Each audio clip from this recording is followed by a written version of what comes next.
Hi friends, welcome to Tutor நம்ம இன்னைக்கு பார்க்க போற டாபிக் பாத்தீங்கன்னா J-Frame ல எப்படி நம்ம வந்து ஒரு டைனமிக்கல் லேபிளை இன்சர்ட் பண்றது அப்படினு சொல்லி பார்க்க போறோம். இப்போ ஃபர்ஸ்ட் பாத்தீங்கன்னா நான் NetBeans ஓபன் பண்ணிக்கிறேன்.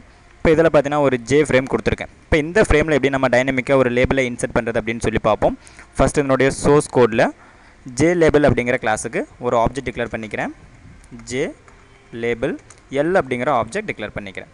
இப்போ ஃபர்ஸ்ட் பாத்தீங்கன்னா நம்ம இதல JLabel யூஸ் பண்ற மாதிரி இருந்தா Java X Wings அப்படிங்கற பேக்கேஜ் நம்ம இம்போர்ட் பண்ணனும். இப்போ ஃபர்ஸ்ட் அந்த பேக்கேஜ் நான் இம்போர்ட் பண்ணிக்கிறேன். இப்போ இதல பாத்தீங்கன்னா நமக்கு JLabel அப்படிங்கற கிளாஸ் இம்போர்ட் ஆயிருக்கும். ஜஸ்ட் அது நம்ம ஸ்டார் அப்படிங்கிறது கொடுத்தா அதுல இருக்க எல்லா கிளாஸுமே நமக்கு இம்போர்ட் ஆயிருக்கும்.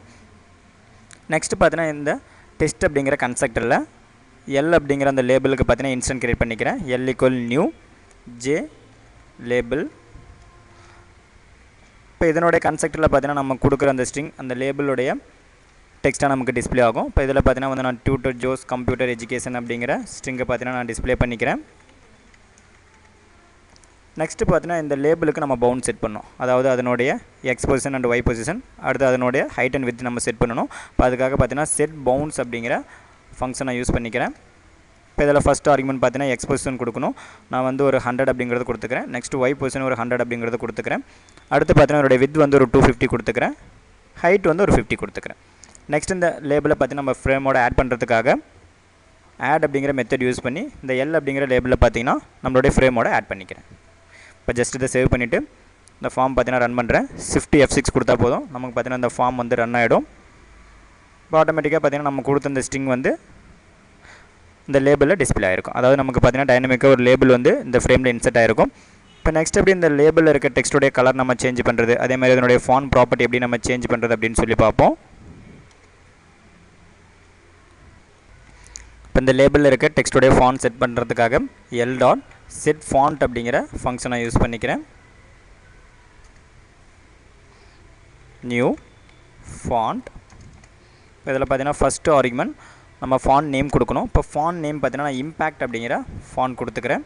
நெக்ஸ்ட் அந்த ஃபாண்ட் வந்து நமக்கு போல்டா இருக்கணும் இட்டாலிக்கா இருக்கும் அப்படினு கொடுக்கணும். அதாவது ஃபாண்ட் ஸ்டைல் கொடுக்கணும். இப்போ அதுக்காக பாத்தீங்கன்னா வந்து font.bold அப்படிங்கறத நான் யூஸ் பண்ணிக்கிறேன்.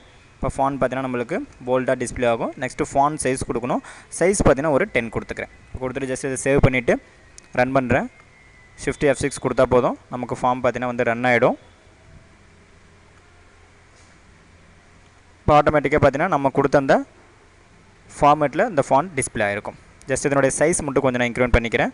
10 க்கு பதிலா ஒரு 15 அப்படிங்கறது கொடுத்துட்டு அந்த ஃபார்ம் பாத்தீங்கன்னா வந்து நான் ரன் பண்ணிக்கிறேன்.